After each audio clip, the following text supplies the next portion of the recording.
momento. No sabía cómo introducir la predicación y ha sido, bueno, un buen momento. La última vez que estuve predicando fue hace un mes, el 29 de septiembre también, finales del mes pasado, y en la predicación lancé una amenaza. Claro, hablamos de las 5 solas, que cada una era un motivo como para hacer una predicación. Entonces yo aquí, RQR, vengo con la amenaza para cumplirla. Vamos a hablar sobre una de las 5 solas. En el recorrido de esta autopista nos vamos a encontrar con diferentes opciones, ¿no? Con diferentes salidas. Entonces, la frase con la que nos quedábamos la última vez era la petición a Dios: muéstrame, oh Jehová, tus caminos, enséñame tus sendas. Porque hay muchos caminos, pero nosotros queremos ir por el camino que Dios tiene trazado para nosotros, ¿o no? Amén. Bien, hablábamos que en esta autopista nos encontramos siempre ¿con qué? Con unas señales. Y esta es la que normalmente más nos suele disgustar. Lo vemos esta y ¿qué hacemos todos? Levantar el pie del acelerador, comprobar si vamos a buena velocidad, por si acaso, porque luego hay unas consecuencias, ¿no? Entonces, la siguiente señal que pusimos el mes pasado era que cuando nos encontramos en una encrucijada en nuestra vida, en nuestra autopista, tenemos diferentes opciones. Las opciones que ponen los hombres y la opción que pone Dios. ¿Cuál era la alternativa o la señal clara para poder coger la alternativa, la salida, que es la de Dios y no la de los hombres? ¿Recordáis cuál era? ¿Alguien puede decir que eran las 5 solas? Sola Escritura, sola fe, sola gracia, solo Cristo y solamente a Dios la gloria. Entonces, cuando en nuestra vida tenemos una encrucijada, una decisión, deberíamos tener esto como referencia. Durante todo este mes que ha pasado, ¿hay alguien que en algún momento haya tenido que tomar alguna decisión importante en su vida en este último mes? ¿Qué decisión has tomado? La pregunta que iba a hacer es ¿cómo has tomado esa decisión? Entonces, si por ejemplo he cambiado de trabajo, ¿cómo has tomado esa decisión? No, pues porque me han ofrecido otras mejores condiciones y lo he tomado. ¿Sería una alternativa válida? Correcto. Pero, ¿hubiéramos tenido en cuenta las 5 solas? ¿Solo Escritura? ¿Solo fe? ¿Solo Cristo? ¿Solo gracia? ¿Solo a Dios la gloria? ¿O solamente en nuestra decisión? ¿Solamente en nuestro intelecto? Hoy vamos a hablar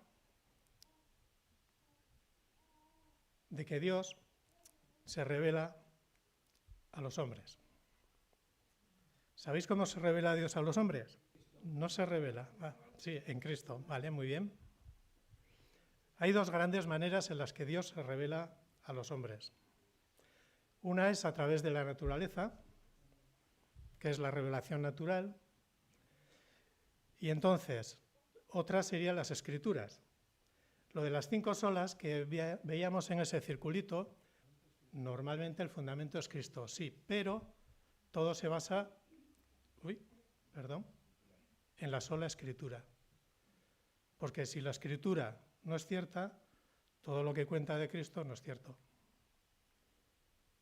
Cuando nosotros vamos a la Escritura, vemos lo que Dios ha revelado acerca de todo lo que encontramos ahí, ¿no? Es la base. Y a partir de la base encontramos la fe, que es el único medio por el que somos salvos, la gracia, que es un regalo de Dios, que no nos cuesta nada, Cristo, que es el único mediador entre Dios y los hombres, y todo apunta hacia la cúspide del templo, que es que a Dios solamente se ha dado la gloria. Pero la base es la sola Escritura. Como es la base de la sola Escritura, vamos a ver qué es lo que dice la Escritura, ¿vale? Os pediría que me acompañarais al Salmo 19, que es donde vamos a estar hoy leyendo y meditando un poco. En el tiempo de Lutero, cuando él clavó las las tesis en 1517, el tema de la sola escritura estaba bastante desvirtuado. Lo comentamos un poco la vez pasada. ¿Os recordáis un poco cómo era la historia que rodeaba a esta época? Dominaba la Iglesia Católica y entonces para la Iglesia Católica, ¿dónde estaban los fundamentos para la salvación? De hecho, Lutero defendía que estaba en la Escritura el tema de la base de la salvación. La revolución era de que solamente estaba en la Escritura, porque la Iglesia Católica tenía la Escritura, tenía las tradiciones, tenía las obras, tenía el Papa, tenía los diferentes concilios y tenía los diferentes curas, cardenales y cosas que en cada sitio podían interpretar la ley según ellos pensaban, porque eran los únicos que podían acercarse a la ley, a la escritura, y eran los únicos que controlaban la cosa. Pero no decían que solamente lo que ponía en la escritura era lo que daba la base para la salvación, sino que añadían todas estas cosas. Y Lutero lo que dijo es que no, solamente la escritura. Y es muy importante tener esto en cuenta, que es solo la escritura. Vamos a empezar a leer el Salmo 19, que comienza así.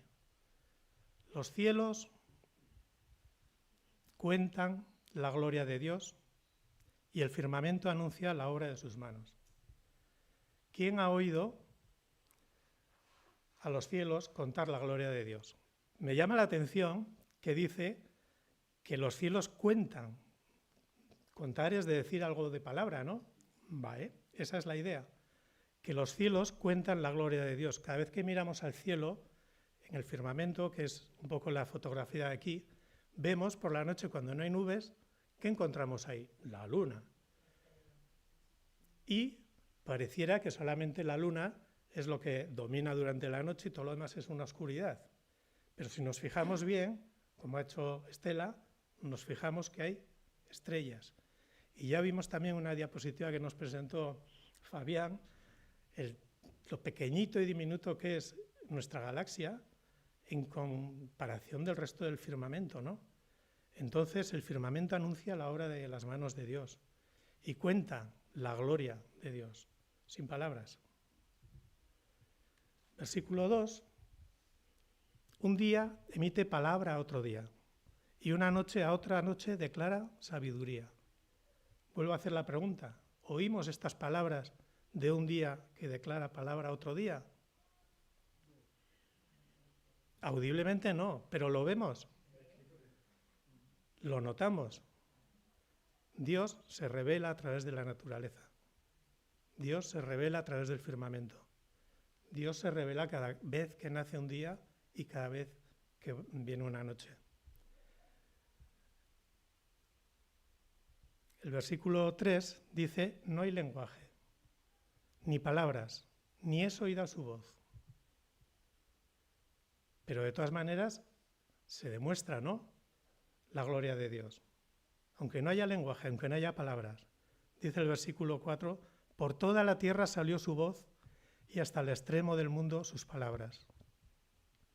Que no son audibles, que son que lo notamos, que lo vemos, que lo sentimos.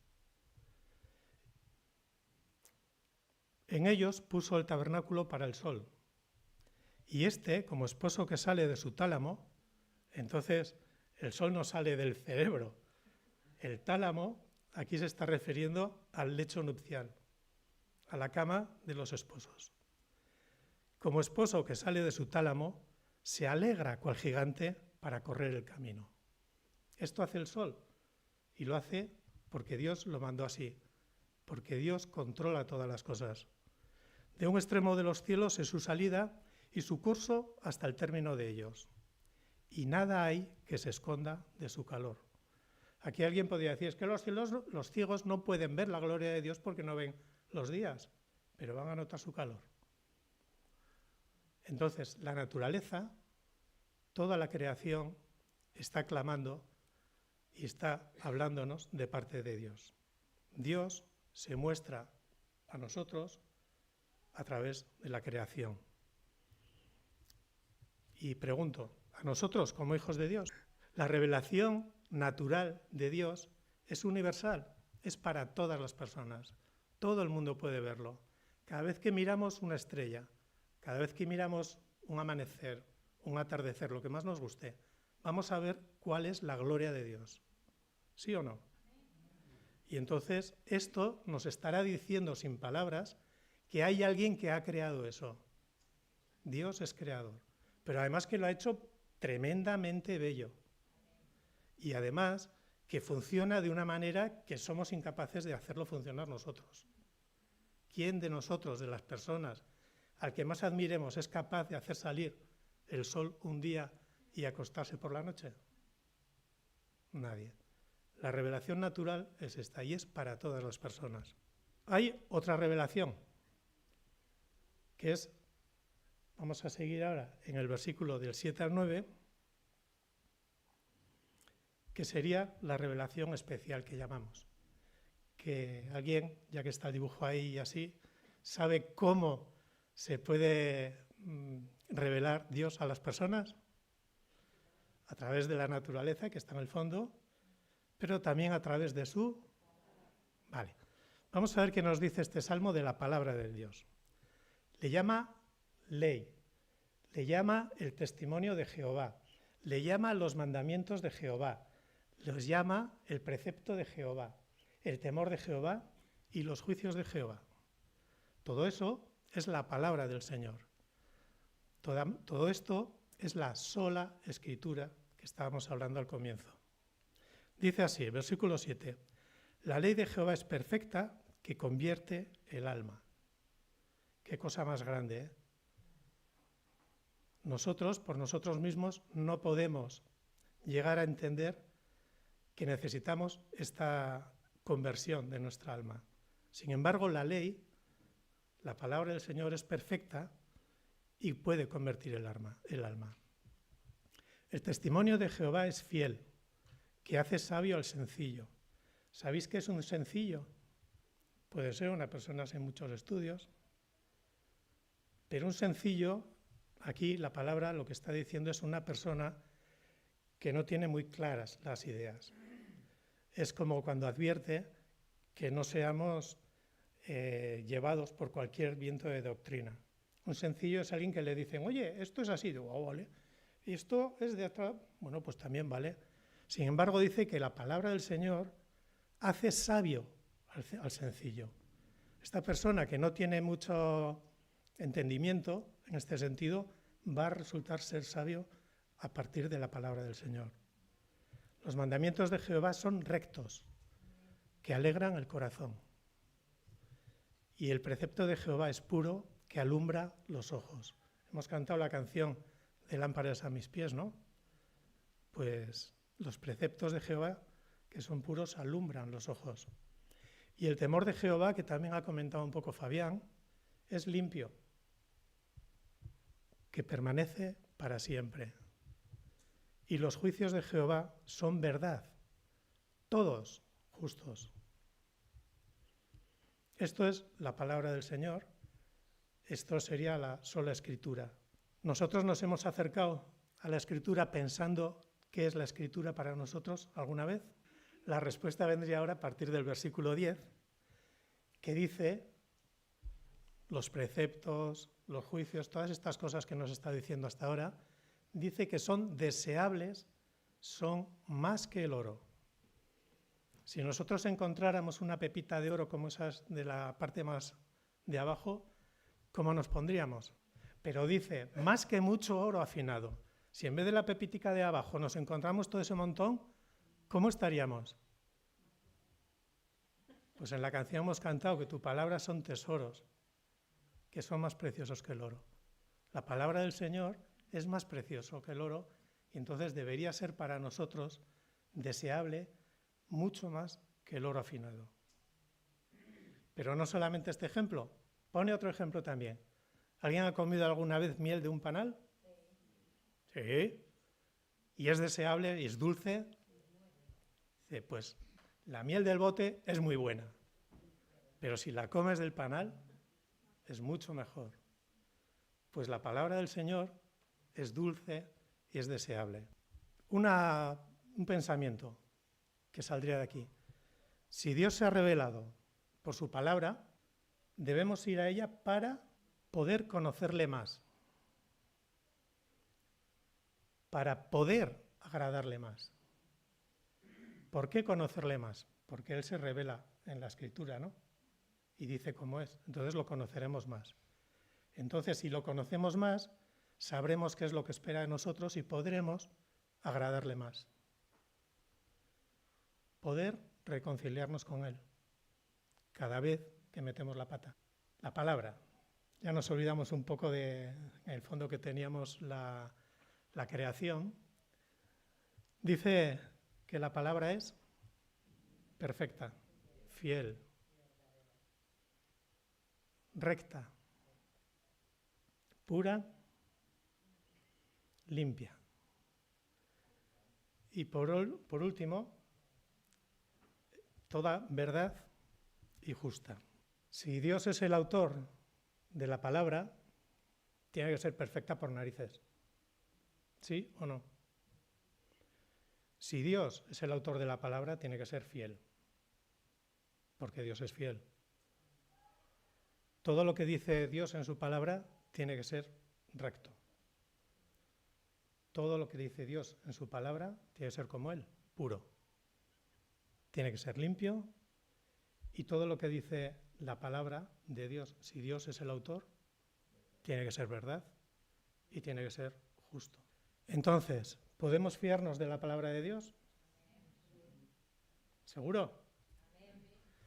Vamos a ir ahora un momentito a 2 de Timoteo 3, versículo 16, que dice, esto nos lo sabemos todos muy bien, toda palabra es... ¿Quién se atreve a decir que es inspirada? Dios no es el que ha estado escribiendo el libro, pero sí que durante muchos años y en muchos lugares diferentes y con muchas personas diferentes ha permitido que quede plasmada toda su palabra, porque la ha inspirado a través del Espíritu Santo. Toda palabra es inspirada. Si es inspirada, como decíamos antes, tiene que ser esta palabra que nos gusta mucho, infalible. ¿Qué quiere decir infalible? Que no tiene fallos. Porque si tuviera fallos, el que estaba inspirando la palabra habría metido la pata. Y Dios es perfecto. Y Dios no mete la pata. Entonces es infalible. Inerrante. ¿Qué significa inerrante? Que no tiene errores. Por lo mismo, porque es Dios el autor, ¿no? Entonces no puede haber ningún error. Y a través del Espíritu Santo estuvo en todo momento controlando el tema de la transmisión que él tenía hacia los hombres, ¿no? Y tiene poder. ¿Para qué tiene poder? Que Andrés ya se ha adelantado. Como lo he dicho bajito, lo he oído solo yo. A ver los demás. ¿Para qué tiene poder la palabra de Dios? 2 de Timoteo 3, 15. La parte B dice, las cuales te pueden hacer sabio para la salvación por la fe que es en Cristo Jesús. Tiene poder para la salvación por la fe que es en Cristo Jesús. Este poder tiene las Escrituras. Pero si nos bajamos hasta el versículo 17, dice otra cosa que tiene poder. A fin de que el hombre de Dios sea perfecto, enteramente preparado para toda buena obra. Entonces vemos dos aspectos que la palabra tiene poder. Uno, para los no creyentes, porque tiene poder para dar salvación, porque te van a mostrar cuál es el único camino para la salvación. Y tiene poder para el creyente, para una palabra que nos gusta mucho, la madurez, para que el creyente vaya madurando, para que cada uno de nosotros, a través de la palabra, podamos ir creciendo, podamos ir santificándonos y podamos seguir las guías, que también ha salido en esta mañana, para que vayamos alcanzando la estatura de Cristo, para que nos vayamos pareciendo cada vez más a Él. Esta es la sola Escritura. Entonces, ¿quién da testimonio de que la Escritura es así? En primer lugar, ellas mismas. ¿Cuántas veces en el Antiguo Testamento hemos visto, porque Dios ha dicho, el Señor ha dicho, Jehová de los ejércitos ha dicho? Cientos de veces. Lo que está plasmado ahí es la palabra de Dios, lo que Dios ha dicho. Alguno dirá, bueno, pero el Nuevo Testamento no dice que Dios ha dicho. Bueno, pero en el Nuevo Testamento está lleno de citas del Antiguo Testamento que los que las citan dicen que son verdad, ¿no? Y las están utilizando así. Las evidencias históricas nos dicen que la palabra, la Biblia, las cosas que están escritas, hay muchas evidencias históricas que han demostrado que son verdad. Las evidencias científicas también han demostrado que lo que dice la palabra es verdad. Todo esto es importante, pero lo más importante de todo, que Jesucristo mismo da testimonio de que la palabra de Dios es verdad. Cuando dice que la palabra de Dios se ha cumplido hoy en mí, cuando en las tentaciones responde a Satanás, así está escrito, Jesucristo da testimonio de la Escritura, de la palabra. Y entonces, ¿para qué sirve la palabra? Para enseñar. ¿Qué es esto de enseñar?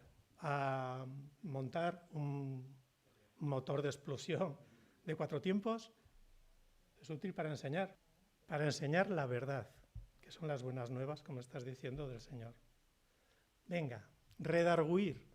Esta palabra la utilizamos mucho, pero ¿sabemos qué significa? Reprender. Convencer también. Confrontar. La idea de redarguir es en un juicio, cuando el fiscal viene y te enseña el ADN de tu ADN, tú eres el acusado, te enseña tu ADN que estaba en el sitio donde tú has dicho que no tenías que estar. Esta idea de demostrar que tú estabas equivocado y decir, convéncete que esto no es así, es la de redarguir. ¿Vale? Enseñar, redarguir. Corregir. La idea de corregir, todos sabemos el ejemplo de los árboles cuando son pequeñitos y hace mucho viento. ¿Qué pasa? Se tumban. Entonces ponemos un palo gordo y lo atamos. ¿Para qué? Para corregir, para enderezar lo torcido. Esta es la idea, enderezar lo torcido. Y para instruir en justicia. ¿Qué es esto de instruir? ¿De qué nos habla? Lo de guiar y corregir, y así va todo junto en una palabra que no nos gusta casi nada. Disciplinar. Este instruir en justicia habla de disciplinar, de forjar el carácter. Esta es la idea de instruir en justicia. Entonces, todo esto que hace la palabra de Dios, ¿qué fin tiene? ¿Con qué motivo? Seguimos en el versículo 17, 2 Timoteo 3. Dice, a fin de que, ¿con qué motivo? Pues a fin de que el hombre de Dios, ahora estamos hablando para nosotros, sea perfecto. Y perfecto no quiere decir que ya no pequemos más. Perfecto no quiere decir que ya hayamos alcanzado la plenitud de la santidad, porque hasta que no estemos con el Señor, con unos cuerpos santificados, no va a poder ser. Pero perfectos significa que tenemos que ser perfectos en utilidad. ¿Vale? Y entonces por eso se dice, sea perfecto, enteramente preparado o equipado para toda buena obra. Y todo el mundo no tenemos que hacer las mismas obras. Pero todo el mundo tenemos obras que el Señor tiene preparado para que nosotros hagamos. Y el Señor a cada uno de nosotros nos ha preparado de una manera perfecta para que podamos hacer esa obra. Y eso lo descubrimos en la palabra del Señor. A fin de que el hombre de Dios, aquí ponemos, cada uno nos podemos poner nosotros, seas perfecto, pero no para todo, seas perfecto y estés enteramente preparado. Esto es preparadísimo, o sea que no te falta nada, absolutamente nada, enteramente preparado para la obra que Dios tiene preparada para ti. Hasta aquí la palabra del Señor que yo quería compartir con vosotros. Y hasta aquí es la idea de que cuando nos encontramos en una encrucijada podamos tirar de las 5 solas y empezar por la sola palabra. ¿Qué pasa cuando tenemos que ponernos a opinar sobre algo que la sociedad está haciendo y lo asume como algo bueno? Tenemos que coger el filtro de la palabra de Dios y decir, ¿es bueno o no es bueno? Si bajo el filtro de la palabra de Dios no es bueno, no podemos estar de acuerdo, aunque toda la sociedad esté de acuerdo con eso que están diciendo. ¿Es correcto? Pues tenemos una tarea difícil. El versículo 3:14. Pablo le decía a Timoteo, pero persiste tú en lo que has aprendido y te persuadiste sabiendo de quién has aprendido. Y yo os invito a que esto lo hagamos cada uno nuestro. Este no es Timoteo el que recibe. Dice, persiste tú y yo. Persiste tú en lo que has aprendido. Esto es importante no en cuántas veces has leído la Biblia, sino de las veces que has leído la Biblia, lo que has aprendido. No es tan importante leer mucho así, sino escudriñar y entender y atesorar en el corazón.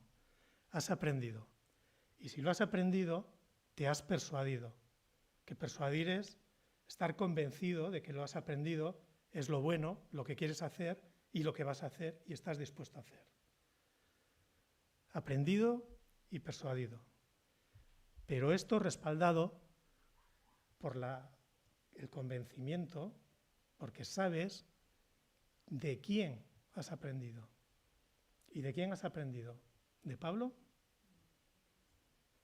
No, de la palabra de Dios. Pero indirectamente, ¿de quién has aprendido? De Dios, que es el autor de su palabra. Este versículo es muy importante. Me gustaría que fuera un poco esta semana que le fuéramos dando un poco de vueltas. Persiste tú en lo que has aprendido y te persuadiste. Sabiendo, esto es importantísimo, sabiendo de quién has aprendido. Si Dios ha revelado por su palabra, vamos a recordar un poco, ya como estamos en la conclusión, debemos ir a ella para poder conocerle más, poder agradarle más, poder servirle mejor y usarla como sola escritura. Si no la conocemos, será muy difícil que la podamos usar.